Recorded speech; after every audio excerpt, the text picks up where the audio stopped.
هذه الشيلة إهداء من الشاعر عبد الله بن صالح القرعوطي إلى طلال بن سعيد العرادي خاصة والعرادات عامة. أداء المنشد نايف الحويطي.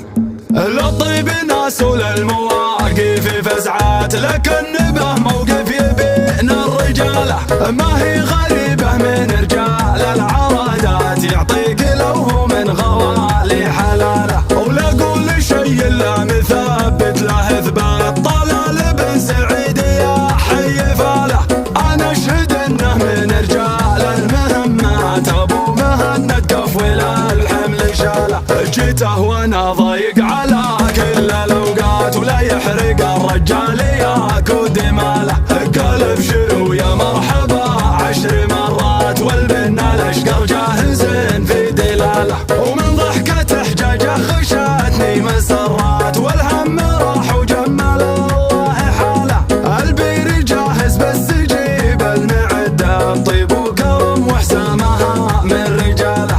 الاجودي يقابلك بابتسامات، ولا الردي لا شافك يضيق باله، اول مدح يذهب اليدين السخيات، معرب ما بين عامه وخاله، وعم فيها كاسبين البطولات، اللي لهم تاريخ كله جزاله، كم من عقيد استيسروها العرادات، بيت ذكرته من قصيده لحاله، والحمد للي رافع للسماوات، بامره يصير النص عايب سهاله، للطيب ناس وللمواقف فزعات، لكن به موقف يبين الرجاله، ما هي غريبه من رجال العرادات، يعطيك لو من غوالي حلاله، ولا قول شيء الا مثبت له اثبات. طلال بن سعيد يا حي فاله،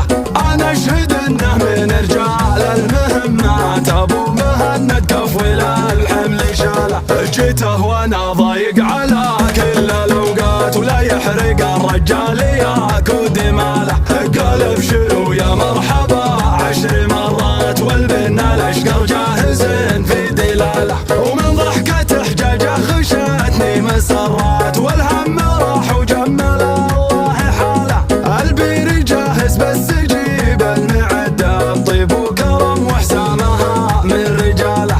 الاجودي يقابلك بابتسامات، ولا الردي لا شافك يضيق باله، اول مدح يذهب اليدين السخيات، معرب ما بين عامه وخاله، وعم فيها كاسبين البطولات، اللي لهم تاريخ كله جزاله، كم من عقيد استيسروها العرادات، بيت ذكرته من قصيده لحاله، والحمد للي رافع للسماوات، بامره يصير النص عايب سهاله، بامره يصير النص